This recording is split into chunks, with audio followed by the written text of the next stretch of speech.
Buenas tardes amigos y bienvenidos un día más, como digo siempre, a este humilde canal. Creo que poquito a poco está teniendo gran acogida las entrevistas que os estamos acercando. Sabéis que a veces es demasiado difícil coger a políticos y que desde un punto de vista como persona, no como institución, podemos hablar con ellos. Sabéis que hemos entrevistado a personas del PP, de Vox. Mi objetivo es poder entrevistar antes de finalizar el canal a Irene Montero.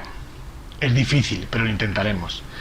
Hoy tengo el placer de poder entrevistar a una persona que se deja la piel por la lucha de los niños, por la lucha de los desamparados. La he visto en muchos vídeos y os puedo asegurar que tiene garra, que tiene corazón y no va a cejar en el empeño de defender hasta el final a cualquier niño desesperado, sobre todo cuando hay ciertas desavenencias o malos funcionamientos en las instituciones públicas, como es el caso donde desempeña su cargo en el Ayuntamiento de Madrid. Tengo el placer de poder presentaros hoy a quien admiro como persona y admiro como política, no por la ideología política que conlleva, sino porque he tenido la oportunidad de ver muchos vídeos y seguir muchos vídeos en sus comparecencias que podéis ver a través del Ayuntamiento de Madrid en YouTube y creo que pocas veces se puede defender tan íntegramente los intereses, sobre todo no nuestros, que sabéis que todos los que estamos denunciados somos terroristas de Al-Qaeda, sino más importante aún que son nuestros hijos. Buenas tardes, doña Arantxa, un placer, mil gracias. El placer es mío, Jesús. Y solamente puedo decir gracias porque, como digo, no es fácil acceder a una entrevista así, cuesta mucho. Pero hoy Arantxa nos ha abierto su casa, su despacho, y vamos a hablar con ella como persona. Y principalmente, Arantxa, siempre comenzamos estas entrevistas intentando conocer a la persona. Que nos digas quién es Arantxa Cabello. Uy, a ver, si tuviera que definirme, hombre, lo primero que me tengo que definir es como madre. O sea, yo estoy casada, tengo 2 hijos que ya son mayores. Bueno, mayores, en fin, uno de 21 y otro de 18. Buenos estudiantes, buenos chavales. Pero bueno, para mí lo más importante de mi vida son ellos, es mi familia. Y si tengo que decir otra cosa, mentiría. Y siempre pensaré que lo primero que soy es una madre. Por eso me duelen tanto los niños, porque realmente lo más importante que voy a hacer en mi vida es haber tenido mis hijos. Lo tengo clarísimo. Y luego, pues soy funcionaria de carrera y pienso a veces que soy política por accidente, porque ahora mismo soy concejal del Ayuntamiento de Madrid y nunca se me había ocurrido pensar que me iba a meter en política, pero bueno, las circunstancias son las que son, me lo ofrecieron, no tuve casi tiempo de pensarlo. Y como es cierto que toda la vida he tenido cierta conciencia social, porque yo creo que para ser político profesional me refiero, o sea, dedicarte a la política tienes que tener algo dentro que suponga que sientes la necesidad de solucionar cosas y hacer las cosas mejor o aportar lo que tú sabes. Y al final pues acabé siendo concejal del Ayuntamiento de Madrid, aunque compatibilizo siendo mi profesión con funcionaria, o sea, soy funcionaria, sí. La pregunta siguiente, o prácticamente la has contestado, es como una mujer como tú, funcionaria, con un puesto de trabajo con mucha relevancia e importancia, ¿qué le hace a una mujer meterse en la política con lo que conocemos los ciudadanos, lo que es la política en sí? ¿Qué te lleva? Pues mira, cuanto más conoces la administración, más te das cuenta de que se va deteriorando. Se deteriora mucho. Yo cuando entré en la administración, yo creo, o por lo menos como funcionaria y según tus objetivos, creías que estabas ahí pues para hacer las cosas bien, para que los procedimientos se cumplieran, porque los procedimientos son la garantía de los ciudadanos. Eso todo el mundo debería saberlo. Las normas están para que todos seamos tratados por igual y no haya unos que sean de primera, unos ciudadanos de primera y otros de segunda. Y entonces te vas dando cuenta de que eso no funciona exactamente así y que si además eres un funcionario que va subiendo en el escalafón y que va asumiendo responsabilidades, pues te das cuenta de que para los políticos, que son los que luego te mandan, pues eres incómodo, muy incómodo. ¿Por qué? Pues porque si tú le dices, es que la ley de contratos dice esto, es que tú quieres hacer esto y hay que buscar la forma de hacerlo conforme a la ley, nada raro. Bueno, pues eso no gusta mucho y cada vez hemos ido empeorando. O sea, yo me he ido dando cuenta de que con una administración y otra administración, independientemente del signo político, cada uno tiene su ideología y despliega sus acciones conforme a su ideología, pero te vas dando cuenta que aquello que adulteró el anterior no lo cambia el siguiente. Y entonces vamos empeorando, cada vez vamos a peor, a peor, a peor. Y entonces sí que te das cuenta de que tú como funcionario tienes que obedecer, igual que en el ejército, y lo haces siempre que se cumplan los requisitos X, y si se cumplen, por mucho que te parezca extraño, tú pues oye, tienes que hacer lo que tengas que hacer, no te puedes plantear tampoco más cosas, ¿no? Y llegados a un punto de que, en fin, que eso muchas veces te cuesta los ceses, los disgustos, la responsabilidad, y yo viendo cómo estaba el panorama, cuando te llega la oportunidad de estar en política para intentar revertir esa posición, pues ¿por qué no lo vas a coger? Y esa fue la razón. ¿Qué temas llevas en tu agenda como política dentro del Ayuntamiento de Madrid? Pues dos temas importantísimos, en general dos temas importantísimos. Uno, que es el dinero, la hacienda. Yo soy especialista en gestión, yo soy del cuerpo de actuarios de la Seguridad Social, pero dejé mi actividad como técnico hace muchísimos años, yo creo que hace 13 años ya, y me dediqué a gestionar, porque a mí me gusta la gestión, yo soy de la rama de empresariales y me gusta mucho la gestión. Y he estado gestionando sitios muy importantes, mucho, y mucho dinero. Y entonces llevo el tema de Hacienda, Economía, y la agencia tributaria, los impuestos, toda la parte de impulso económico de la ciudad, la parte de personal, que yo he sido secretaria general también en un organismo, o sea, bueno, cosas que para mí eran familiares. Luego también llevo la parte social, lo que aquí llaman familias, igualdad y bienestar social. Y bueno, pues ahí es donde he empezado a conocer una parte de los servicios sociales que para mí eran desconocidos, que era cómo afecta la normativa, en un principio, a las víctimas de la ley de violencia de género, víctimas de la ley de violencia de género, que no solamente son los niños víctimas, sino muchos padres, y la relación que tiene o la participación que tiene el Ayuntamiento de Madrid con esas víctimas. Entonces, bueno, esto da para hacer una tesis doctoral.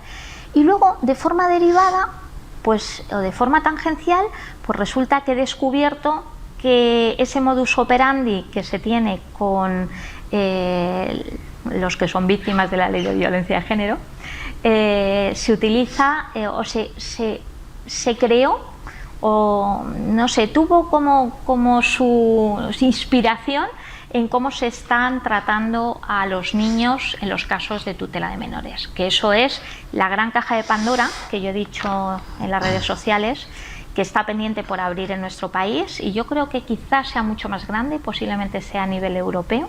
Así lo piensan muchas de las personas o de las víctimas también de estos centros de tutela y de estas comisiones de tutela y todas estas cosas, donde en España no hay seguridad jurídica y una familia puede perder a sus hijos en un momento dado de la noche a la mañana sin que se hayan enterado. Entonces, ¿qué llevo? Pues cosas muy importantes. Del presupuesto, toda la parte, digamos, que genera el presupuesto a través de los ingresos. Y luego en la parte de ejecución presupuestaria, pues os podéis imaginar, 1.007 millones que gestiona ahora mismo el área de igualdad. 1.007 millones. 1.007 millones, sí. Y increciendo, sí, porque bueno, ya sabemos que la izquierda y la derecha también, no voy aquí. O sea, el PP se comporta como la izquierda, o sea, eso también hay que decirlo. Y ellos, como defensa de su política de gestión, es que gastan más. No hay una defensa de contenidos. Hemos sacado a tanta gente de la vulnerabilidad que dicen ellos, hemos sacado a tantos niños de las garras de la pobreza. No, en esto consiste que hemos gastado más. Gastar más, sí, más. Y está bien gestionado, vale, pero lo que habrá que demostrar es si se gasta más, gestionándolo mejor y llegan más personas y se les hace menos vulnerables. Bueno, y sobre todo tener unos objetivos diferentes. Los objetivos deberían ser que haya menos personas que necesitan ayudas sociales tener que gastar menos dinero, porque si gastas menos dinero es porque no es necesario. Pero aquí no, es que hemos hecho no sé qué, hemos gastado más y más y más. Y bueno, ya lo de igualdad no quiero contar, eso es un pozo sin fondo. Vamos a entrar ahí porque principalmente esta entrevista, como sabéis o os imagináis, si hago una entrevista a un concejal del Ayuntamiento de Madrid, no venimos a hablar de economía, sino por qué está relacionada Arantxa Cabello con los intereses de los menores. Hacemos esta pequeña introducción para que veáis el perfil profesional de la persona que tengo ahí enfrente y vais a ver ahora lo que era de sí la entrevista. He visto que eres moderadamente activa en redes sociales y en uno de los últimos tweets que has puesto me llama la atención y pongo comillas: hemos sustituido a las chicas de James Bond por las chicas de Pablo Iglesias. El problema es que a estas las pagamos el sueldo y sus desperfectos. Además veo que Pablito tiene claro que no liga por sus encantos. ¿Qué quieres dar a entender con ese tweet? Porque me llamó poderosamente la atención al ver la red social y la foto es... Pues, a ver, lo primero, hombre, soy moderadamente activa en redes sociales. También es cierto que yo no soy muy popular.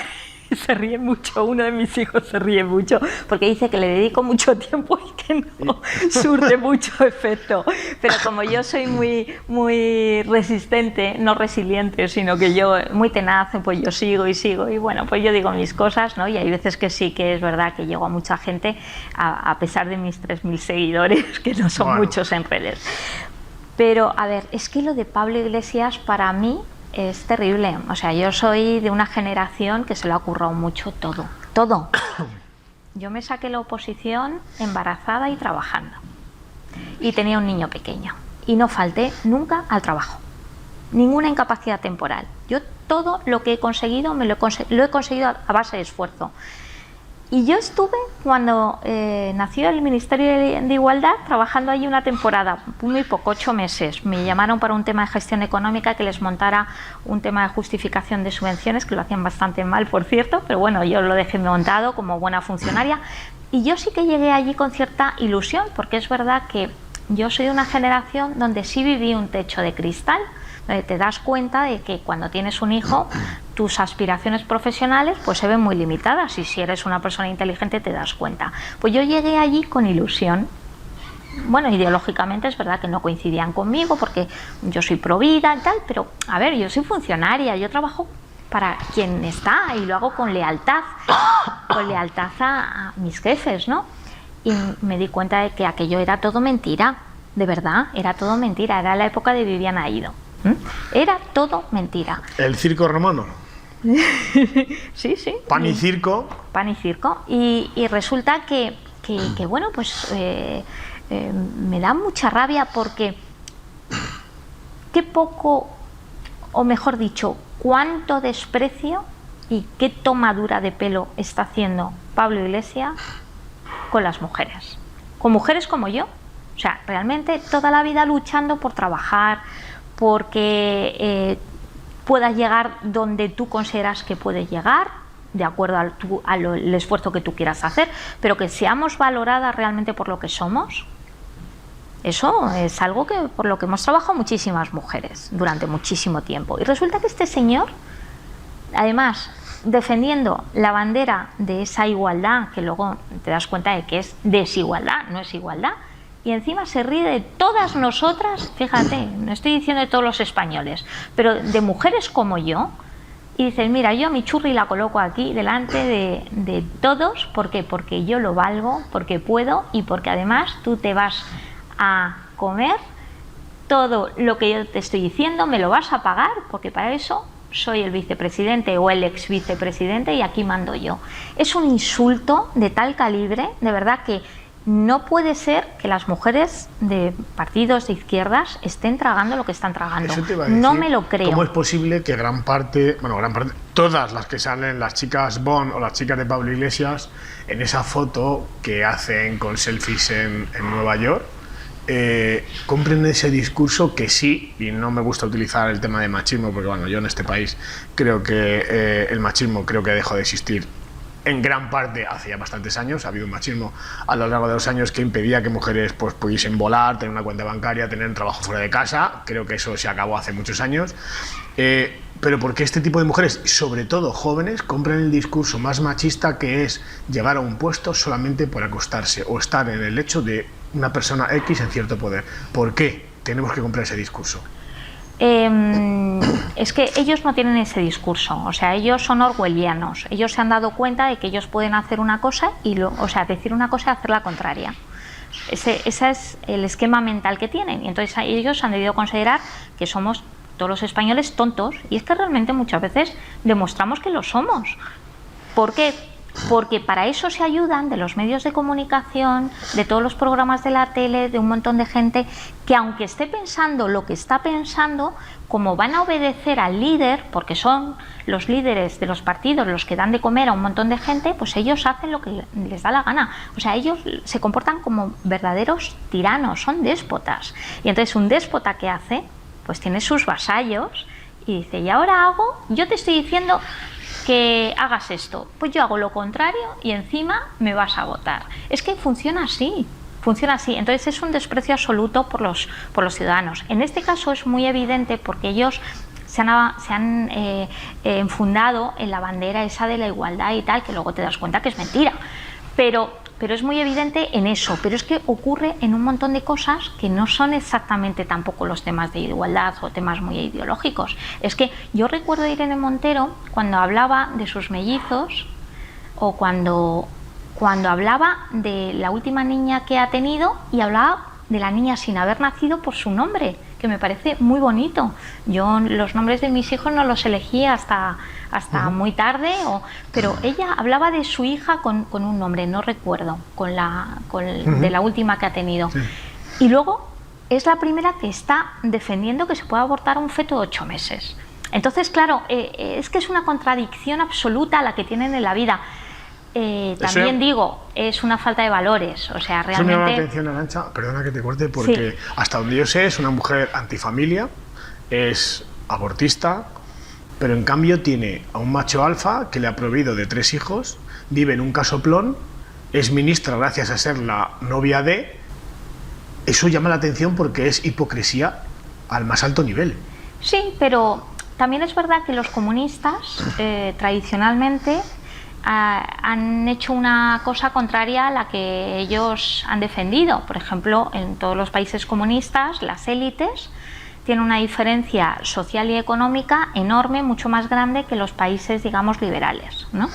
Bueno, esto ahora con la Agenda 2030, esto ya se está quedando obsoleto, ¿no? Porque la Agenda 2030 ha cogido lo que le ha gustado del capitalismo feroz, sin control, donde el poderoso machaca al pequeño y se lo come porque puede sobornar a alguien, que eso existe, eso es el capitalismo feroz, no el libre mercado. El libre mercado es la igualdad de oportunidades, que no tiene nada que ver. Y luego han cogido la parte comunista de control social.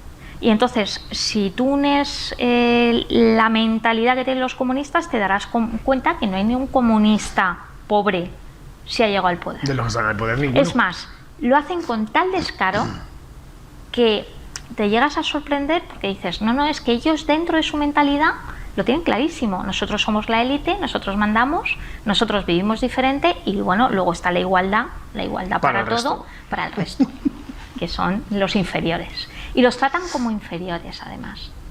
Eso es una cosa. Entonces, ¿por qué Irene Montero hace eso? Porque ella es la que manda, porque es la que ha sido la pareja del vicepresidente. Pero eso a mí como mujer me duele mucho, ¿eh? Porque, yo coincido contigo que ahora mismo las estadísticas del Ayuntamiento de Madrid dice que en los jovencitos, en los matrimonios jóvenes, hay paridad.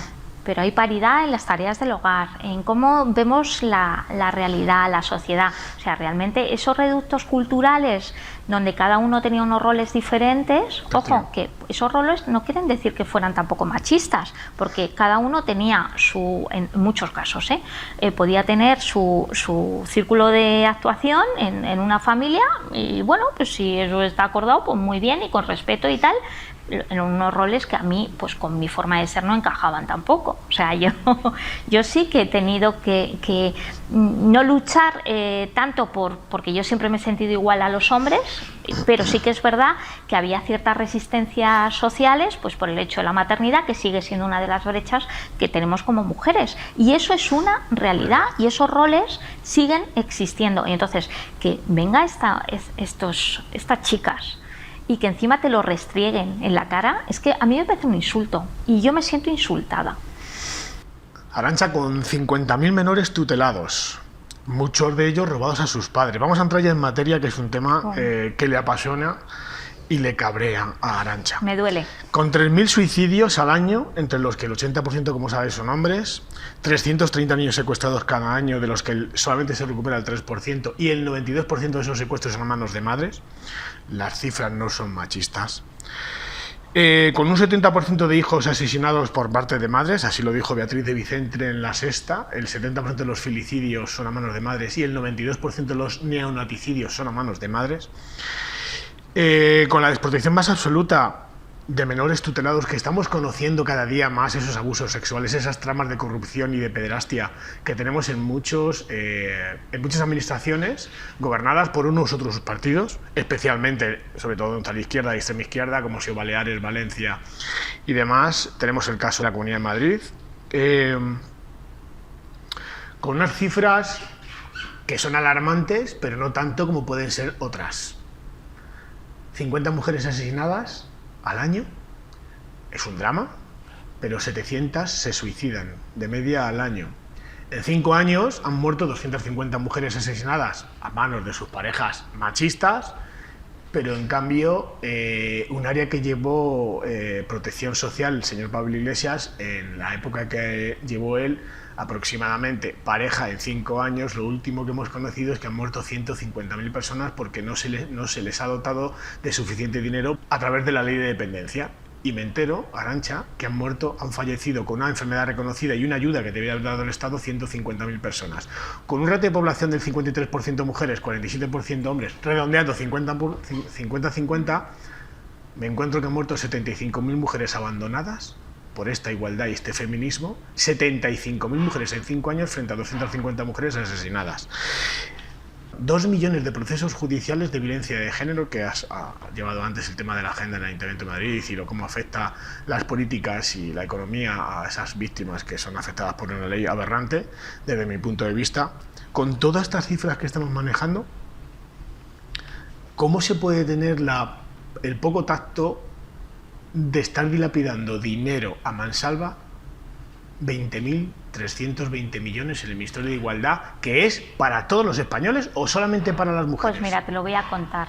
Te he dicho que yo estuve cuando nació el Ministerio de Igualdad y te he dicho que me di cuenta ya allí que era una gran mentira, pero una enorme mentira. Entonces, todos estos que están detrás, entre bastidores, tienen 2 objetivos.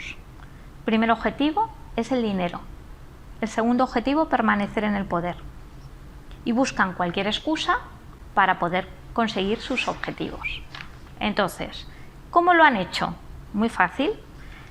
Una cosa que se estudia cuando llegas a ser funcionario, hombre, yo soy un nivel 30. Entonces, cosas que te explican, ¿no? Entonces te dicen, a ver, tienes que ser muy cuidadoso con lo que haces, porque, y sobre todo los políticos, porque realmente sí que son poderosos. ¿Y por qué lo son? Pues porque de la noche a la mañana pueden crear un gran negocio. Y es verdad, si tú tienes el BOE a tu disposición, tú creas un gran negocio. Y te ponen un ejemplo. Si tú mañana decides que todos los ciclistas tienen que llevar un casco de manera obligatoria, el que fabrica los cascos tendrá un gran negocio. Si alguien sabe que va a haber un BOE que dentro de nada va a exigir que se ponga un cinturón de seguridad, un casco, que estamos hablando de cosas positivas en este caso, ¿eh? Sí, bueno, pero pues, sé por dónde vas. Tú imagínate cuando tú tienes la posibilidad a través del BOE de crear una red que te permite ordeñar al ciudadano que paga sus impuestos hasta la extenuación. Además, consiguen que los paguen contentos. ¿Por qué? Porque están haciendo algo bueno. Es esa mentalidad que tenemos. Oye, afortunadamente los españoles yo creo que somos solidarios y somos gente buena. En general tiene buen corazón. Luego tiene sus problemas España, las envidias, todas esas cosas que en fin, también las tenemos. Carácter latino, ¿no? Pero es verdad que la gente es buena. Entonces, bueno, pues que paguen los impuestos contentos. ¿Por qué? Pues porque ellos han creado un negocio. Ese negocio supone que las empresas tienen que tener cursos de igualdad. Que quienes van a impartir los cursos de igualdad son ellos. Se crean asociaciones. Esas asociaciones que dicen que no tienen ánimo de lucro es mentira. Tienen luego un montón de subvenciones. Además, hay abogados que ganan dinero con esto. Luego aparecen niños con los que ganan dinero. Las administraciones públicas se van a gastar dinero. O sea, es un enorme negocio que además provoca realiza ingeniería social, porque van cambiando la mentalidad de las personas, haciendo que las cosas que muy orwelliano, o sea, lo que era igualdad ahora es desigualdad, lo que es discriminación o no discriminación se convierte en una discriminación absoluta, incluso en hechos básicos como es la igualdad ante la ley. O sea, son cosas muy profundas. Van moldeando al ciudadano para que además entre en la red que les permita tenerlos como esclavos votantes, pagan y encima les votan. No me digas que no es algo perfecto, maquiavélico, pero que funciona. Y luego, ¿qué hacen? Tener a todos los medios de comunicación siendo los altavoces, de manera que si tú osas criticar algo te tachan de lo que sea, de homófobo, de machista, Entonces, ¿qué pasa? Que ahora lo de la igualdad ya lo tenían ya bastante saturado y ahora entran con el tema de los LGTB, ahora empiezan con los trans. ¿Por qué? Porque están provocando que enfrentamientos entre diferentes grupos. Y cosas que como personas y civilización, estoy hablando como civilización, oye, pues habíamos mejorado y nos habíamos dado cuenta de que la persona, por el hecho de ser persona, y así está reconocido en las constituciones, tiene su dignidad y somos todos aparentemente iguales. Es verdad que tener las mismas oportunidades y tener que ser tratados de manera igual ante la ley no quiere decir que todos seamos igual de ricos, igual de pobres, no. Igual en derechos. No, en derechos. En oportunidades. Y también en obligaciones y en oportunidades. Y no por el hecho de que tengas un hijo en el barrio de Orcasitas, tu hijo no pueda ir al mejor colegio de Madrid cuando es el tío más inteligente del mundo. Pero tampoco puedes mandar el más mendrugo, por mucho que sea un niño precioso, a un colegio que no va a aprovechar. ¿Por qué? Porque eso ha sido el desarrollo. Bueno, pues ellos han encontrado el círculo virtuoso. Y eso lo han estado ejecutando, por ejemplo, con las leyes de igualdad. Esa es mi teoría, que es ideología que les permita estar en el poder y mucha pasta, porque tienen el BOE y lo que están haciendo es que están esquilmando las arcas públicas con los impuestos que pagamos todos. Vamos con esa... Has dicho, en el contexto de esta última pregunta, has dicho dos veces la misma palabra. Igualdad jurídica. Yo, como habrás visto en algunas veces en el canal, soy muy directo y vamos a entrar en un tema muy delicado, sobre todo para un político, y es: ¿crees que hay igualdad jurídica en España? Porque en mi percepción, y lo digo con todo el respeto, creo que los hombres en este país estamos siendo juzgados con derecho penal de autor. Hay gente que dice que eso es una barbaridad jurídica, pero cuando tienes una simetría penal, que por el mismo delito a una persona se le juzga por violencia doméstica y a otra persona por violencia de género, y hay diferenciaciones en el Código Penal, eso... supongo que eres conocedora de la sentencia 59/2008 del Tribunal Constitucional. El propio magistrado don Jorge Rodríguez Zapata refleja en su voto particular, apartado 7º, y manifiesta que dejo por escrito mi más absoluta repulsa a la aplicación de dicha ley, porque haría los sueños de Metzger. Metzger es el jurista alemán asesor de la Alemania nazi. ¿Crees que se está utilizando el derecho penal de autor en España con las leyes de género? Hombre, claro, evidentemente. Esto lo ha dicho un jurista. Claro que sí, es verdad. Es que lo primero, en España no hay seguridad jurídica, eso ya te lo voy avanzando. Y otra de las cosas que he aprendido en el ayuntamiento es que no existe seguridad jurídica. En el tema de los servicios sociales no existe ninguna seguridad jurídica para los usuarios de los servicios sociales. De manera que la aplicación de la ley no existe, pero al menos existe esa ley a la que recurrir, que es verdad que no se aplica y no se ha aplicado nunca, pero la ley del procedimiento administrativo está ahí y podremos recurrir a ella para intentar ir perfeccionando los procedimientos e intentar llegar a esa igualdad ante la ley. Pero hemos llegado ya a lo más terrible, que es la degeneración democrática, cuando se aplica diferentes sanciones, diferentes penas por los mismos delitos cuando los comete un hombre y una mujer. Y te digo como mujer que yo no quería esto. O sea, yo quería desarrollarme como mujer en igualdad de condiciones que mis compañeros varones, por ejemplo, en el mercado laboral, ¿vale? Pero yo no quería esto. Yo no quiero que mis hijos vivan en un mundo donde el hecho de ser hombres ya les hace llevar una mochila a la espalda y que yo les tenga que decir a mis hijos: tened mucho cuidado, a ver si vais a tener un problema, porque ya sabéis que vale la palabra de la mujer mucho más que la palabra del hombre, y tu palabra más bien es que no va a valer nada. Si tienes un problema con una chica y esa chica, por lo que sea, pues por las razones que sean, se inventa una historia, tú no tienes nada que hacer. Te va a amargar la vida durante mucho tiempo. La famosa ley del sí es sí que hemos por tenido. Ejemplo, o simplemente que se pegan, bueno, por mis hijos por supuesto, pero me refiero, un hombre y una mujer, una pareja discute, se pegan, y uno lleva un arañazo y otro arañazo, él puede acabar en prisión y ella pues es que ha tenido un mal día. Es que eso no puede ser, ¿Eso es igualdad para una mujer? Claro que no, pero es que las mujeres no queremos eso. ¿De qué se han valido? Se han valido de que muchas mujeres se han aprovechado porque, a ver, económicamente también han tenido mucha importancia. A ver, yo en este caso yo sí que creo que Marx tenía razón, ¿eh? Siempre hay un trasfondo económico en casi todo. Yo creo que es verdad. Entonces, siempre hay que ver ¿Qué intereses hay? Hay a veces intereses que son absolutamente psicológicos, de venganza. Bueno, pues en fin, puedes leerte a Shakespeare y ya, en fin, eso ha existido desde que el mundo es mundo, ¿no? O sea, que mató a Abel, o sea, no.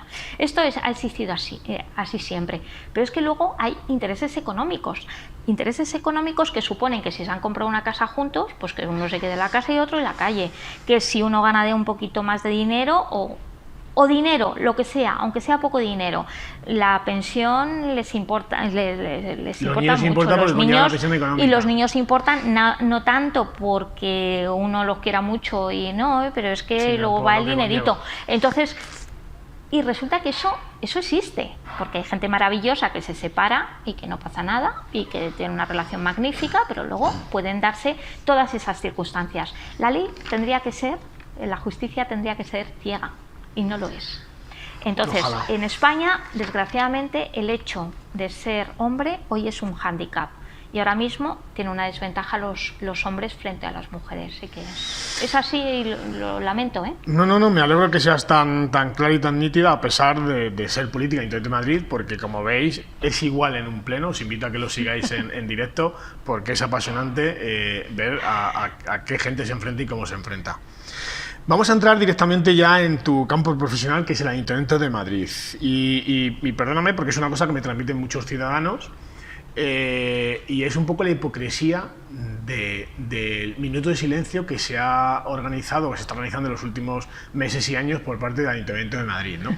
¿Qué está pasando en este ayuntamiento y qué les pasa especialmente a los representantes políticos de todo el elenco del Pleno del Ayuntamiento de Madrid, cuando solo y exclusivamente parece ser que todos tienen que representar a los madrileños?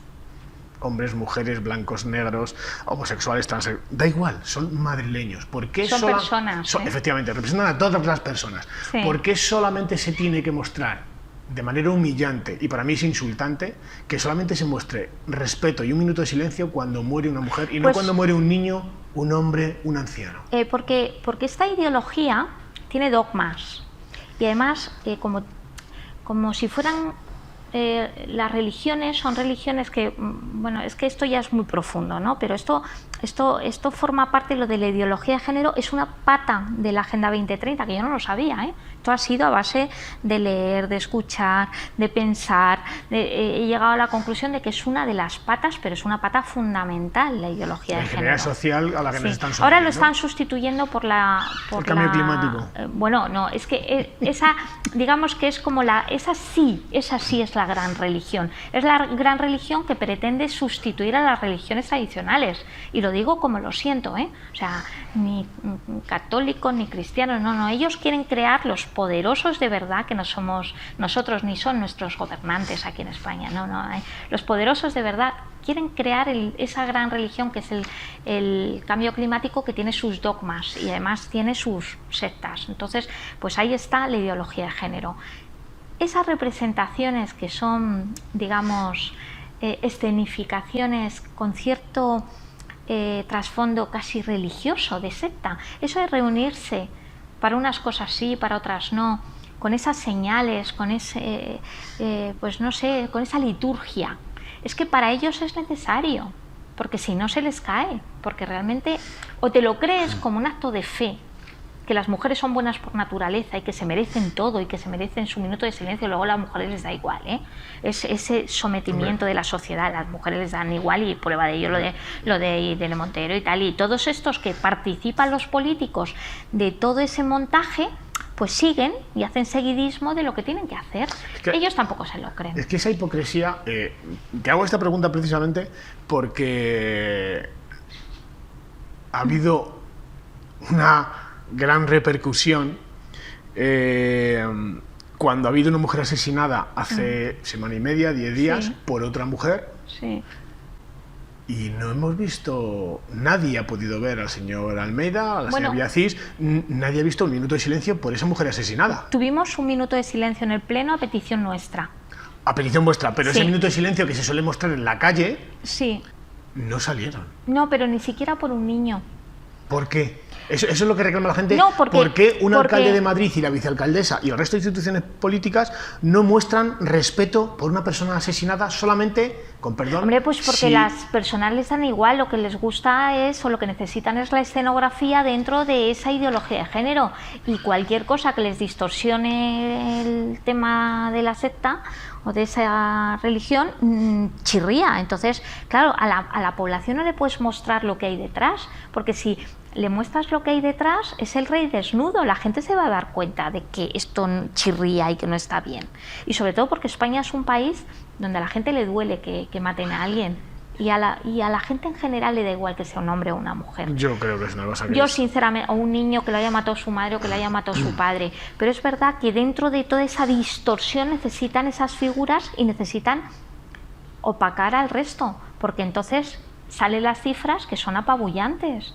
O sea, es que más del 60% de los asesinatos de niños son a manos de mujeres, y esas son las estadísticas, y lo sabemos desde hace muchísimo tiempo, pero es que lo llevé yo también al Pleno. O sea, es que un hombre tiene 16 veces más probabilidad de morir en un accidente laboral que una mujer. Ahora han muerto 2 bomberos o 2 brigadistas que estaban apagando fuegos. Y ahí no hay paridad porque no hay mujeres en profesiones de tan alto riesgo. ¿Por qué? En las guerras, tanto que decimos de las guerras, ahora que está la guerra de Ucrania, ¿no? Es que mueren hombres, muchos hombres. ¿No quiere decir que mueran mujeres? Claro que mueren mujeres. Oye, que a mí me duele muchísimo que mueran los hombres. 93, y mueren críos, ¿eh? Mira, cada vez que habla la izquierda, quiere un centro más de igualdad. ¿Y para qué quieren un centro más de igualdad? Pues porque hay gente que no ha hecho una oposición, pues... Un centro de colocación profesional. Es un centro de colocación. ¿Dónde colocan a sus familiares, a sus amigos? Ahí. Yo eso lo dije un día en Villaverde, en un pleno, porque fui a un pleno de distrito por el 8 de marzo y estaban todas con la camiseta. Y claro, yo fíjate que no me había mirado el pliego, que esto ya es un poco de intuición. El pliego de contratos del Centro de Igualdad. Digo, esas camisetas que lleváis puestas no las habéis pagado vosotras, las hemos pagado todos los ciudadanos con el dinero de Madrid.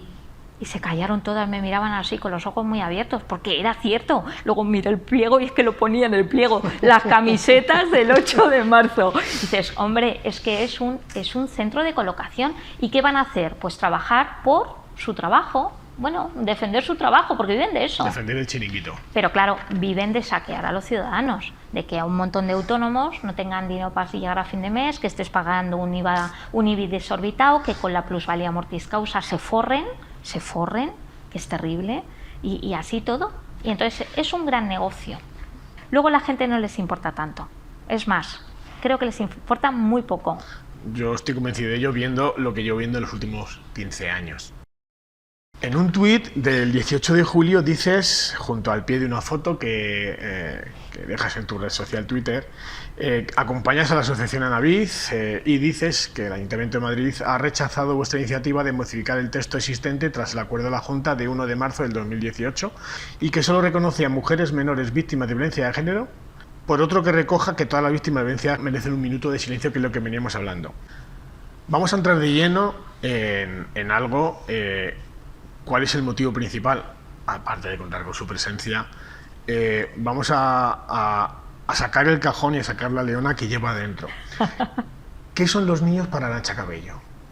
Bueno, yo ya te lo he dicho al principio cuando me has dicho que quién soy, pues soy la madre de mis hijos. Es que es lo más importante de mi vida. Pero además, según he ido cumpliendo años, pues te das cuenta que los niños son eso, pues la ternura, la inocencia. Un niño no tiene maldad, pero los niños realmente son eso, la inocencia. Y precisamente la desprotección que tienen, y si te has leído alguna vez alguna novela de Dickens, cuando ves las calamidades que se pasaban hace 200 años, cuando los niños vivían, que pueden estar ocurriendo en África, en una zona de guerra o incluso en zonas, en fin, marginales, que también puede estar ocurriendo en Madrid, ¿eh? Pero estas criaturas, cuando veías que estaban desprotegidos, o simplemente un niño víctima de abusos, es la desprotección absoluta, porque esos realmente son las verdaderas víctimas. O sea, un niño que es víctima de abusos sexuales, de abusos de un maltratador, de abusos de una madre que le pega. O sea, realmente esos niños, ¿a quiénes pueden recurrir? Los niños tienen herramientas para recurrir. Un niño de 2 años, un bebé puede recurrir a alguien. Un bebé que tiene 8 meses, que está a punto de nacer, puede recurrir a alguien para que no lo maten. Es que es tan terrible, o sea, por eso me duelen tanto, porque realmente son los más desprotegidos, decimos, las mujeres víctimas, los vulnerables, los colectivos vulnerables.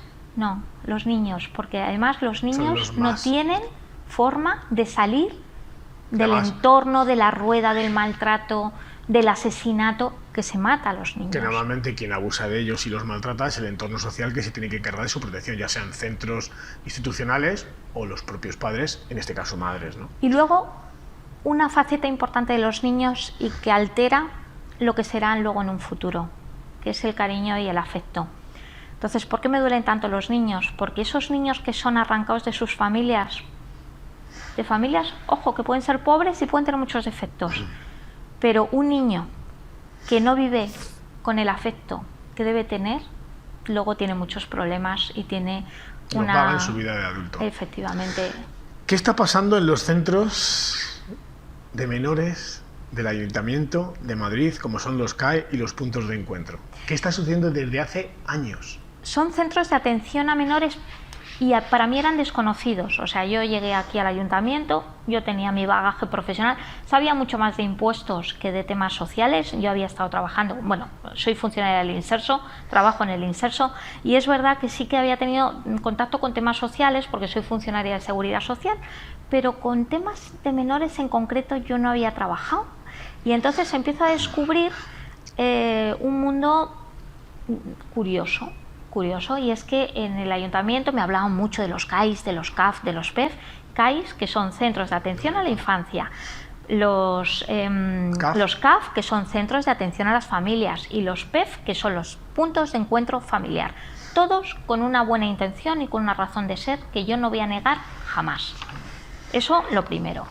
Donde trabajan profesionales, que generalmente son los técnicos que trabajan ahí, son psicólogos, trabajadores sociales. Hay una faceta de profesionales con los que yo no había tenido tampoco demasiados contactos y que voy descubriendo en cuanto al funcionamiento, pues que siendo yo funcionaria, pues trabajan, en fin, con ciertas, digamos, potestades, ejerciendo potestades públicas que me han sorprendido muchísimo. No estoy diciendo que sean malos profesionales, ¿eh? Eso lo primero, porque me lo dice siempre el ayuntamiento. Es que cuando hablas de estas cosas te estás metiendo con los profesionales. No, pero yo como funcionaria considero que cualquier funcionario tenemos que estar sometido a supervisión. Un policía, un médico, también un psicólogo, también un trabajador social. Y no tienen por qué tener la presunción de veracidad y por qué además sus actuaciones no pueden estar sometidas a contradicción. Entonces yo he llegado al Ayuntamiento de Madrid y me he dado cuenta que esos centros que tienen una buena intención, que seguramente estén nutridos de buenos profesionales, tienen dos características: no tienen ningún tipo de control ni supervisión de las actuaciones de los profesionales, y el 90% de ellos, además, o más del 90%, están externalizados. Quiere decir que esos trabajadores sociales, esos psicólogos, esos psicoterapeutas que trabajan ahí, no pertenecen ni siquiera a las plantillas del ayuntamiento, sino que de forma indirecta trabajan para el ayuntamiento, pero a través de empresas. Empresas que, por mucho que digan que son asociaciones, sí tienen ánimo de lucro, como tienen todas las ONGs, todas y cada una de las ONGs que he conocido, todas, ¿eh? Y fíjate que estoy metiendo todas, porque me dicen, luego Cáritas, bueno, cada uno tiene su forma de entender el lucro. Y tiene muchísimos, Cruz Roja tiene muchísimos voluntarios, pero hay mucha gente que vive luego, en fin, y que tiene su trabajo, y me parece muy bien que se le pague a la gente, por cierto, ¿eh? O sea, que no estoy en contra de que se pague los trabajos que se sean realicen. Profesionales e imparciales. Efectivamente, pero cuando cualquier actividad no está sometida a contradicción, y esto lo dijo un catedrático, y me quedé bastante impactada, en un documental que recomiendo a todo el mundo, que se llama Hechos Probados, de Alejo Moreno, que trata del tema del acoso de Hacienda y cómo Hacienda puede destruir tu vida.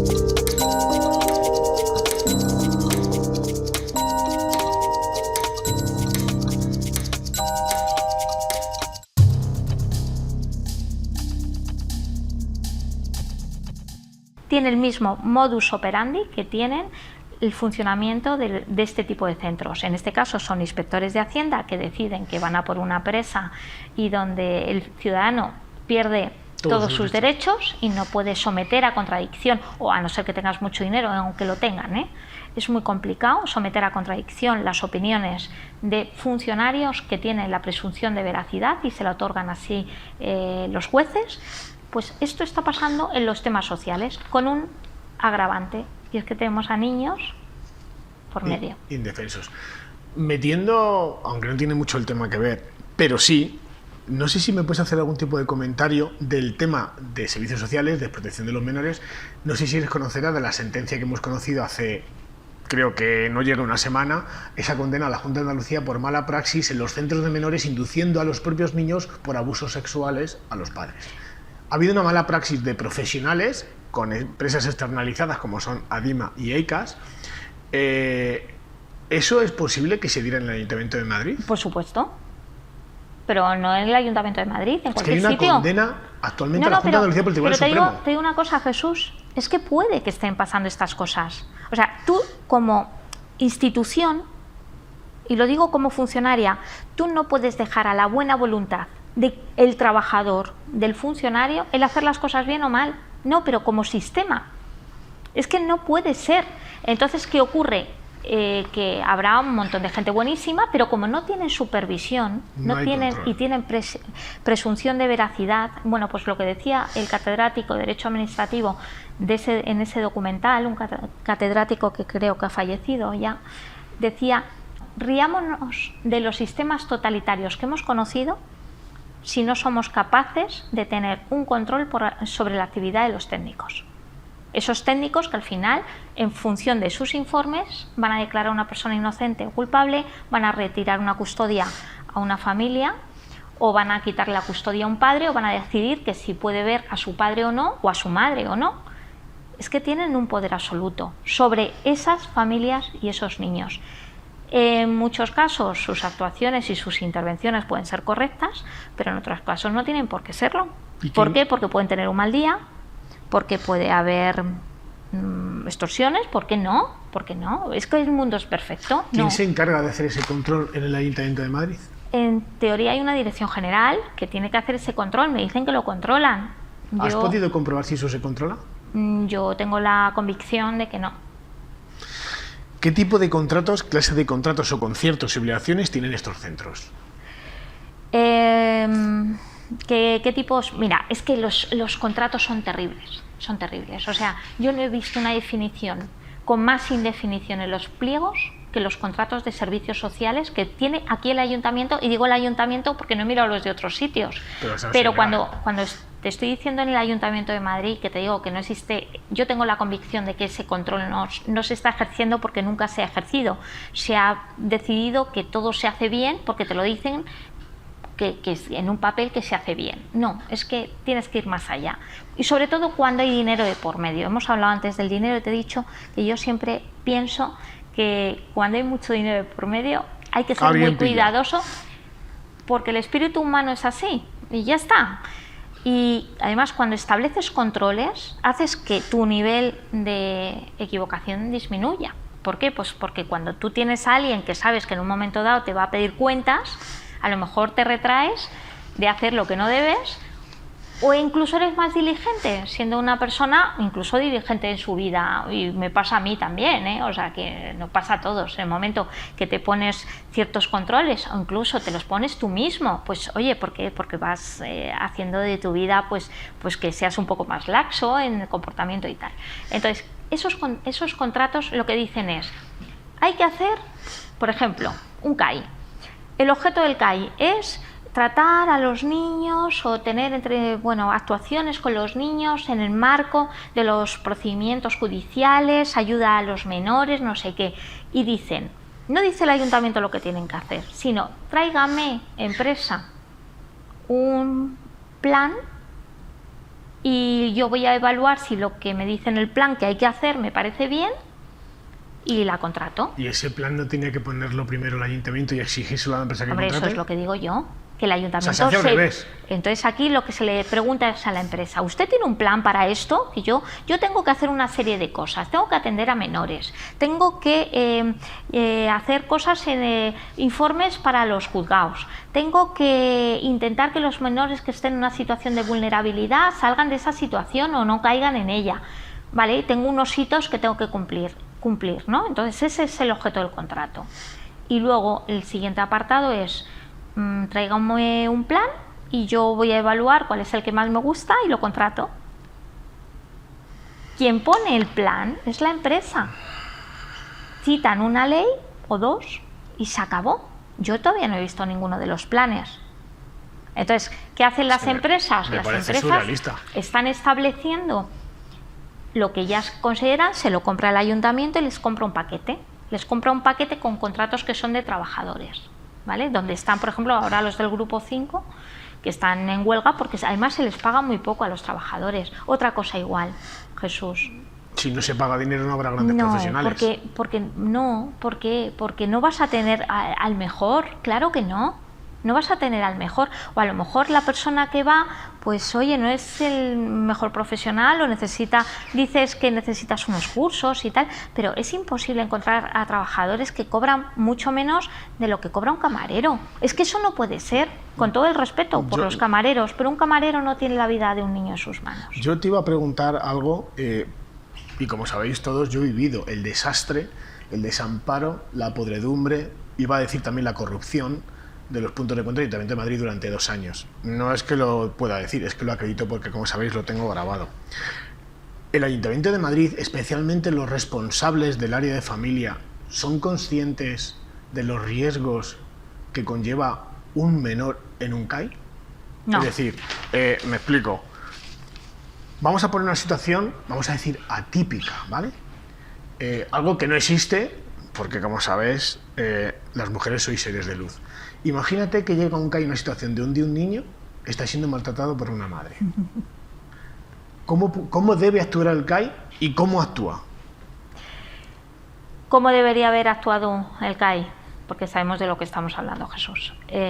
Pues hombre, el CAI tenía que haber hecho lo que tendría que hacer cualquier profesional que se dedica a esto, dar la voz de alarma y empezar a ver si eso puede ser serio, contrastarlo y desde luego que poner a ese niño, tanto que hay ahora niños tutelados, pues buscar familia extendida para poner al niño en cuarentena, digamos, o en protección, ¿no? Pues para ver qué está ocurriendo con ese niño. Y si se llega a la conclusión, con las evidencias que hay o que había de que ese niño estaba siendo maltratado, ese niño no tenía que haber permanecido ni un minuto con esa madre. Entonces, eso era lo que tenía que haber hecho el CAI. El tema es, hoy yo lo he preguntado a la directora general, al concejal, al coordinador general, les he preguntado, ¿ustedes pueden afirmarme con seguridad que esto no puede estar ocurriendo en el Ayuntamiento de Madrid? Oye, pues me han dicho que no, que esto no, que no sucede, es más, ponen en duda que sucedía. ¿Por qué? Vale. Porque yo viví, las circunstancias que yo viví en el 2006, 2007 y en el 2008, principios de enero del 2008, dejé de asistir al punto de encuentro. Y yo durante 2 años grabé las entradas y salidas del punto de encuentro porque yo, que soy un humilde padre de familia, sabía que no había seguridad jurídica que me amparara mis derechos. Y yo ejercí mi libertad a poder hacer probar ante el juez que el punto de encuentro era un desastre. ¿Por qué el Ayuntamiento de Madrid ahora, a través de las empresas externalizadas, obliga a los padres a firmar un contrato de confidencialidad donde te dicen que no puedes grabar? Es decir, la palabra del técnico es palabra de Dios. Pues mira, ese es uno de los puntos que en fin, que yo he defendido en el Ayuntamiento y además todos se han escandalizado, que no puedo entender por qué se han escandalizado, porque yo lo que digo es que para dar seguridad, ojo, y ahora lo empiezan a entender porque yo decía seguridad a los profesionales, pero también a los usuarios de todos estos centros del Ayuntamiento, que se graben las intervenciones, que se queden custodiadas y que sean pedidas por resolución judicial. Alguien me ha explicado un especialista que hay que pedir algo de encriptado para que no sea manipulable, pero que no es que estén encriptadas las copias, sino con verificación, no sé, con seguridad de encriptación, no sé cómo se hace, que se quede ahí y que si en un momento dado es necesario sacarla por orden judicial para someterlo a contradicción, para ver qué pasó ahí, ¿vale? Pues que se quede ahí. ¿Y por qué yo decía también para protección de los profesionales? Porque hasta la fecha todo esto ha pasado porque jamás ningún profesional ha sido acusado. Porque no había pruebas. Porque no había pruebas. Entonces, si tú no dejas pruebas y si tú vas a un centro de detención y te hacen una entrevista, bueno, pues como testigo en un juicio, o vas a una comisaría a declarar, te graban. ¿Por qué? Porque tienes que tener seguridad.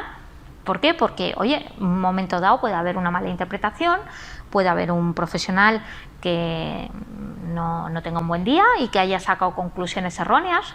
Yo vi la declaración de la psicóloga con la niña tutelada, que fue abusada por el ex marido de Mónica Oltra. Y claro, es que ese perfil de psicóloga existe. Y que no le preguntó a la niña en ningún momento después de haber hecho una denuncia, porque como la niña no hablaba de ello, pues no le preguntó. Entonces, bueno, pues a lo mejor llega otro profesional y dice, oye, yo sí le hubiera preguntado.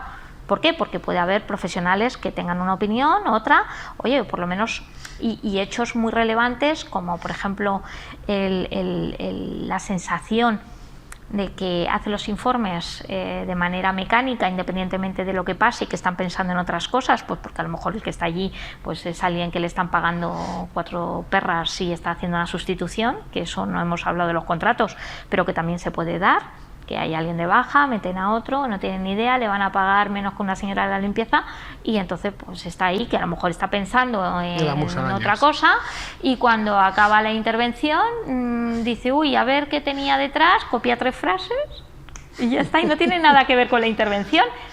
Lo sé y lo sé de manera fehaciente. Hombre, que eso ocurre. Y yo- sé que ha ocurrido. Y entonces no hay forma de contrastar. Entonces, claro, oye, tú llegas a un juez y le dices, mire, es que este informe es como si se hubiera traspapelado de otra persona. Mire de lo que estuve hablando yo con mi hijo en el punto de encuentro. Eso es lo que no quieren. Si no lo grabas, no puedes reprobar. ¿Y a quién quieren proteger? Quieren proteger a... ¿Quiénes quieren proteger? ¿El profesional? Hombre, a ninguno nos gustan que estemos sometidos a control. Digo como profesionales, eso es humano, ¿eh? Sí, sí. Pero te tienes que acostumbrar, un policía tiene que acostumbrarse a estar Bombero, un sometido. administrativo, todos. Un administrativo, un juez, porque un juez está en un juicio y lo están grabando las cámaras. Un policía cuando está tomando declaración a un sospechoso, claro que lo graban, claro. Pues un psicólogo, un trabajador social también tiene que estar sujeto a lo mismo. Y yo lo he pedido en el ayuntamiento. Entonces me dijeron que eso era ilegal, que no sé qué. Digo, ¿pero por qué? ¿Por qué va a ser ilegal? Pero es que puede ser una forma de protección también para el profesional. Para todos. Y por eso entra en juego la sentencia que ha habido ahora con este profesional, porque va a llegar un momento de psicosis con 50.000 menores que están ya en centros. Cuando esto se destape, ¿qué va a pasar? Pues va a pasar que van a entrar en pánico también los profesionales. Es que los profesionales a lo mejor les interesa también que no llegue nadie y diga, Pero es que esto es una barbaridad. Arantxa, un profesional no tiene por qué entrar en pánico porque es un profesional. No, Es decir, digo en pánico sí, cuando les empiezan a denunciar por cosas que no son. Claro, tendrán que acreditar que su trabajo está bien hecho. ¿Cómo lo acreditan? Eso es. con la ¿Por qué? grabación. Con la grabación. Yo puedo acreditar, Con y sabéis que yo grabación. cuando hablo, yo he podido demostrar en sede judicial que la asociación APROME, o la fundación APROME, como se llama, el Ayuntamiento de Madrid, falsificaba las actas de entrega de los menores, es decir, de mi hijo en un punto de encuentro del Ayuntamiento de Madrid. Porque si yo entro a las 10, la madre entra a las 10 y cuarto, yo puedo grabar 15, 17 minutos. Pero si yo grabo hora y media, tú no puedes poner que la madre ha entrado a su hora. Porque estás cometiendo, cuando le ves ese informe a público, a un juzgado, estás cometiendo un delito de falsedad documental. Si yo no grabo eso, no tengo forma de acreditar que el punto de encuentro estaba cometiendo un ilícito penal. Claro. Eso es a lo que yo me refiero cuando tengas la libertad. Jesús, no hace falta que grabes, ya estamos grabando nosotros. Pues perfecto, no tengo por qué acreditar nada. Mira, yo el día 12 de octubre, día de la fiesta nacional, fui a ver el desfile y después del desfile me fui a un punto de encuentro, Anda. al de Fuerte de Navidad. Era un día que tenía que estar así. ¿Por qué? Porque es el día de fiesta donde hay padres que tienen que llevar a sus hijos, que tienen allí la forma de verlos y de comunicarse con ellos. Entonces, bueno, a lo mejor no era la hora del intercambio, pero yo llegué a Fuerte de Navidad a eso de las 12:30, ¿eh? No había nadie. Y aunque sea visitas tuteladas, que No se había supone nadie. que... Solamente había 5 profesionales que estaban de reunión. No había ningún niño. No había ninguna familia. Pagamos millones por el mantenimiento de los centros. Pues es curioso porque Y muchos entonces, padres... ¿cómo puede ser que eso esté pasando cuando ese centro, además en el contrato dice que tiene que estar abierto en un día de fiesta para facilitar a las familias que los niños cuando no tienen colegio puedan ir? Y entonces, ¿por qué me llegan? La gente sabe mi caso, sabe lo que viví y conoce que yo me muevo a nivel institucional en el sentido de que yo hago escritos, denuncias y les ayudo a muchos padres a esto. Muchos padres me dicen, Jesús, es que yo tardo a lo mejor en que me den una plaza en el Ayuntamiento de Madrid o como punto de encuentro, tardo meses. Es decir, ¿cómo puede ser que haya 5 profesionales un día de fiesta y no haya, pues mire usted, vamos a darle plaza para el día tal, el fin de semana no puede ser, pero un día de festivo usted puede tener una visita tutelada o unas visitas de intercambio? ¿Por qué sucede eso? Hombre, pues porque evidentemente son contratos de personal donde si el personal no tiene que estar ahí en ese centro, sino que puede estar en otro, pues bueno, pues así te ahorras una persona. ¿Por qué no? Podría ser eso. Yo no digo que sea esa la razón, pero que esa podría ser una de las razones. Lo que no era normal es que ese día estuviera el centro sin ningún niño, sin ninguna familia, en un punto de encuentro. El Ayuntamiento de Madrid, cuando has hecho, pongo alguna pregunta a este respecto, ¿qué han contestado? ¡Qué mentira! Que es mentira. Sí. ¿Y cómo acreditas que has estado allí? Me refiero, has llevado un testigo, Hombre, o sea, bueno, claro. tu propia presencia como político entiendo que da veracidad Bueno, a yo tu me palabra. presenté, iba O sea, que las propias técnicos habrán corroborado efectivamente. No, doña no, Arantxa iba estaba además, aquí. iba con otra persona, con un vocal vecino, o sea que estuve O sea, que allí. Sí, sí, que yo Y fui decían que era acompañada. mentira. No, que estas cosas que digo yo que no pueden estar pasando. Jesús, que pues si es que funcionan así. Es no, no, no y no. Y yo creo que ahora con esa sentencia, que es, que lo he puesto en un tuit, la caja de Pandora, se está abriendo la caja de Pandora, porque yo estoy convencida de que esto que le ha pasado a este chico puede haber pasado en muchos más sitios, pero no por nada, por la falta de control. Yo conozco, si hablas, me refiero a entiendo que hablas de la sentencia de la Junta de Andalucía, este señor, Sí. Yo conozco personalmente a Teo y he estado hablando estos días con la propia letrada, Ana de Silva, y tengo la suerte y el honor de poderla entrevistar de nuevo otra vez ahora cuando baje de vacaciones a Sevilla, nos veremos en Huelva y vamos a hablar sobre esta barbarie que acredita por primera vez y con sentencia judicial, algo inédito en España, acredita y va a acreditar, así que Ana, nos veremos dentro de poco, cómo trabajadoras, especialistas y técnicos especialistas en el trato de menores inducían a niños para hacerles creer que sus padres eran abusados. Pero, o sea, pero tú piensas, ¿y tú crees que es por ideología? Yo no. Yo creo que es por ideología, No por lo una sé, parte, Arantxa. pero yo creo que es por dinero. A ver, ideología, entiendo que la parte de ideología, que no lo sé porque me lo explicará Ana estos días cuando baje allí, pero por dinero entiendo que sí, porque es la única forma de sustentar dos administraciones paralelas a los servicios sociales que eran EICAS y ADIMAS, que fueron creadas en la época de Susana Díaz, es decir, es una agencia de colocación, un chiringuito feminista, que la única forma de sustentar eso y tener dinero era tener cientos de casos donde niños abusaban, decían que habían sido abusados por sus padres, y resulta que descubrimos ahora que hay una grabación que se está aportando ahora en los medios de comunicación, y había una señora que pegando golpes a la mesa le decía barbaridades a un niño de 8 o 10 años sometido, Arantxa, a 170 sesiones psicológicas para hacerle creer que su padre había abusado de él. Yo me pregunto a qué espera la Fiscalía y cualquier juez a meter a esa persona en la cárcel. Mira, cuestiones importantes. ¿Por qué no se deduce testimonio cuando se detecta que ha habido mentiras en los procedimientos? Porque No se miedo. hace. Los jueces tienen miedo del feminismo actual. Efectivamente. ¿Por qué? Porque la parte de esa religiosa, de secta, lo envuelve todo y nadie quiere enfrentarse porque te tachan de homófobo, de no sé qué, de cuál. Entonces, esa labor que estamos haciendo desde nuestro partido, desde Vox, gente normal y corriente como puedo ser yo, que no estábamos en política, lo que estamos haciendo es abrir una brecha en toda esta gran mentira y este lavado de cerebro que se quiere hacer sobre las personas. Ahora está con lo de los queer y todo esto, que todavía es que cada vez es peor, porque fíjate, el tema de los puntos de encuentro y relacionados con la aplicación de la ley de violencia de género, ¿no? En muchos casos. Es que es una parte, pero es que está el negocio de todos los chiringuitos que viven de la igualdad y de todo esto, pero es que luego está el grandísimo negocio de los centros de menores tutelados. Madre mía. Que por retirar un niño a una familia ya hay alguien que gana 60.000 y pico así, tacata, más una mensualidad que no baja de los 4.000 y pico hasta 12.000 dependiendo de las características del menor, mensuales. Dicen que eso es imposible, que no existe, y lo está denunciando. Y eso lo está pagando la Unión Europea.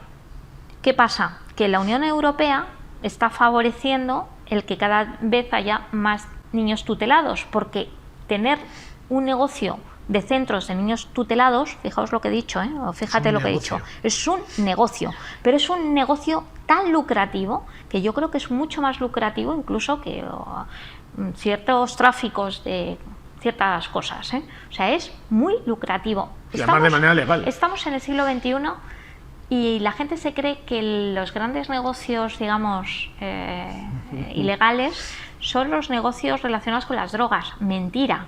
En el siglo XXI el gran negocio son las personas. Tráfico de personas, de los que vienen de ilegales, y muchos que se quedan pero que pagan. Muchas instituciones públicas que ganan miles y ONGs que ganan miles de millones de quieren euros. acabar con la prostitución, están prostituyéndose menores, ojo.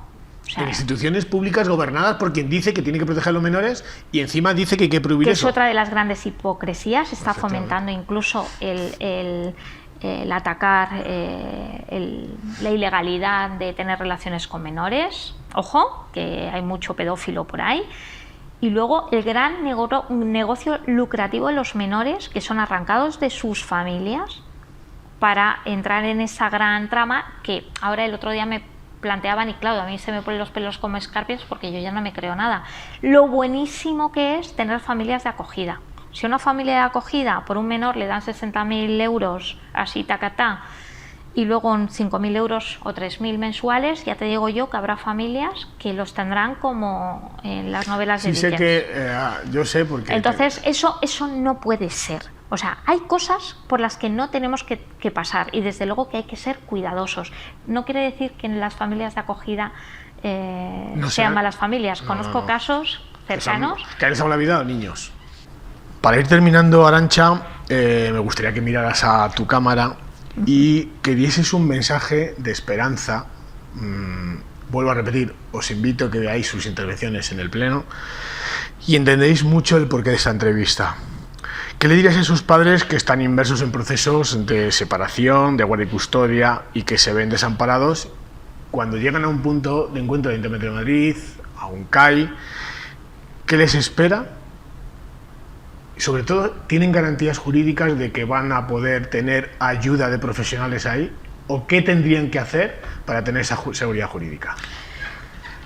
Bueno, lo primero, es verdad que hay que tener esperanza porque a veces cuando veo todo lo que está pasando y pienso que estoy quizás un poco desanimada, pero es que esto lleva mucho tiempo y afortunadamente ahora empieza a saberse porque yo creo que esas víctimas están decidiendo que ya no se van a quedar ahí, que van a salir, y desde luego que hay instituciones que les van a ayudar, algunas asociaciones como Anaví, que son asociaciones que les pueden ayudar, que esto ya empieza a saberse y entonces que aunque a veces yo incluso pueda pensar que estoy desanimada, es que cuando las cosas están tapadas es cuando se desconocen. Esto ya empieza a conocerse, a saberse y yo creo que cada vez van a ser más. Luego, tienen derecho a exigir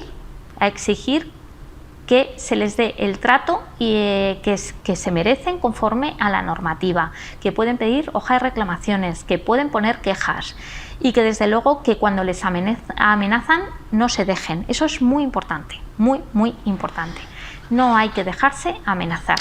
Y desde luego que hay partidos, por ejemplo como el mío y yo en concreto, que estoy a disposición de todos aquellos que necesitan ayuda y lo voy a llevar, lo tenga que llevar, se lo tengo que llevar a un pleno, se lo tengo que llevar a las comisiones y que no están solos y que desde luego que merece la pena porque la infancia es muy corta, los niños van cumpliendo años y esto no son como esos grandes procedimientos incluso con Hacienda que puedes ganar o perder o que pueden ganar después de 20 años, pero es que después de 20 años ese niño ya será un adulto y que yo les digo a algunas de las madres con las que estoy luchando que esto también se lo podrán contar a sus hijos y que cuando sus hijos sean un poquito mayores pues verán todo lo que lucharon sus padres, en este caso su madre, pues para recuperarlos. Así que no se rindan, que el bien está de su parte. ¿Qué le dirías a toda persona adulta o niño que esté sufriendo una situación de maltrato? Lo primero, que tiene que acudir a alguien. Lo que pasa es que, desgraciadamente, ese alguien ahora yo no puedo decir que sean los profesores o que sea el psicólogo del colegio, porque yo creo que hay gente que tiene que pasar por un reciclaje para entender que los niños en principio están mejor en su casa, siempre, y que hay que intentar por todos los medios que los niños permanezcan en sus familias. Hay que buscar familia extendida y que no pueden caer en las garras de los pisos de tutela. Y entonces yo diría que en fin, que hablen con sus abuelos, por ejemplo. Si tienen abuelos y ven una situación de maltrato en casa, que los hay, niños que están maltratados, que busquen a aquellos que tengan mucha confianza para el entorno familiar, lo primero, para decírselo. Abuelos, tíos, alguien cercano, con quien tengan mucha confianza y que se lo digan. Papá me ha hecho esto, mamá me ha hecho lo otro, yo lo estoy pasando muy mal. Y en el colegio, pues hombre, que también se lo puedan decir a los profesores, pero es que desgraciadamente ahora no confío en el sistema. Es muy triste, pero no confío. Y luego, pues algunos a papás de amigos, yo creo que siempre puede haber alguien. Y yo creo que también hay mucha gente en la policía municipal que les puede ayudar. Hay unidades especializadas para ayudar a menores. Y yo se lo diría a ellos también, ¿eh? Sé que hay un grupo, por lo que he sabido, de agentes tutores que están especializados en el tema de familia y creo que hay grupos que trabajan bastante bien. Aquí, por ejemplo, trabajáis con Policía Municipal, pero en general, Guardia Civil, Mossos de Escuadra, hay grandes profesionales. Y yo sí que digo una cosa, porque me lo ha comentado un amigo, como en este caso Alfredo Perdiguero, que es su inspector, desde aquí te mando un abrazo, Alfredo.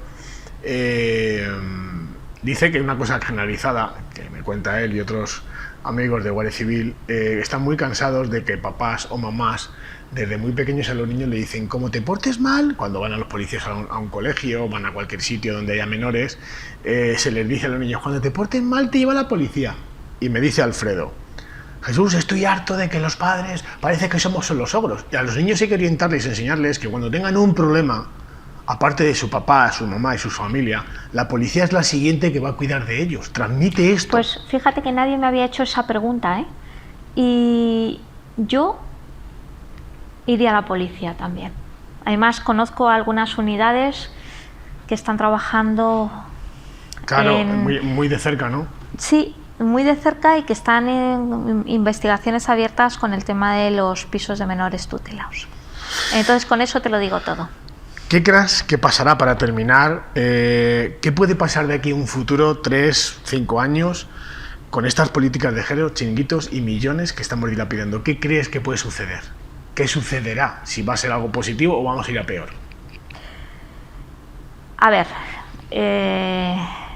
yo tengo que ser realista. Esto es una embestida enorme que están haciendo y apretando cada vez más tuercas, no solamente con esto, porque con esto hemos sido dóciles, y van a más cosas. O sea, el tema de toda la ideología trans es terrible, porque tenemos el tema de las víctimas de la ley de violencia de género. Las víctimas, que son los menores, que son arrancados de sus familias, cuando muchos de ellos podían haber salido adelante con sus familias o sus familias extendidas, de los dramas de los centros de menores tutelados. Y ahora tenemos el drama de los niños adolescentes que les están diciendo que no están en el, ellos dicen, en el género adecuado, que tienen una disforia de género, o que están potenciando la disforia de género. Entonces, conozco ya también algún caso que me han llamado, y es verdad que no puedo hacer demasiado, pero que les están inculcando a los niños que sí, que con un problema que tienen, y todos los que tenemos recuerdos de la adolescencia sabemos que es un momento complejo, que les dicen que sus problemas vienen motivados porque están en el cuerpo equivocado y los están sometiendo a hormonaciones. Y con la ley trans esta que quieren o que acaban de aprobar, que los van a hormonar con efectos irreversibles y luego que acaban en amputaciones. Eso es hacer a una persona, aquel que lo decide mayor, pues muy bien, pero con estas actuaciones irreversibles pueden estar provocando que en un momento dado alguien se arrepienta y no pueda dar marcha atrás. Entonces, cuando se trata con menores, esto debería estar prohibido y no estar fomentado por una ley que además dice que no vas a poder intervenir. Entonces, una madre o un padre no va a tener capacidad para decirle a ella: hijo, esto tú a lo que quieras cuando tengas la edad y seas mayor, pero con 14 años tú no te puedes empezar a hormonar y con 16 no te puedes amputar. Y eso está ocurriendo ya en nuestro país. Entonces, ¿qué creo que va a pasar? Que al final los buenos van a ganar, pero ¿y cuánta gente se va a quedar por medio? Y la segunda cuestión: ganaremos si luchamos. Si no luchamos, ganarán ellos. Y esto será un mundo mucho peor de lo que está siendo ya, que ya no es bueno, ¿eh? No es bueno. Pero gracias, Arantxa, gracias a gente como ella, gente incansable, gente que, como veis, no tiene pelos en la lengua y además puedo decir que se emociona cuando habla de niños, cuando ve injusticias, cuando se habla de tutela de menores, cuando se habla de lo que se hace en centros supuestamente rellenados con supuestos profesionales. Tenemos, como veis, y lo dejaré en el cajón del vídeo, esa sentencia y esos artículos de prensa sobre esa sentencia pionera castigando, y me parece poca condena, a la Junta de Andalucía por la mala praxis de 2 centros como son Adima y Aicas, donde se ha adoctrinado a niños haciéndoles creer que habían sido abusados sexualmente. Arantxa nos ha dicho que no descarta que pueda suceder algún día y se pueda descubrir aquí, tanto Comunidad como Ayuntamiento de Madrid, cualquier parte de España, con la poca supervisión que hay.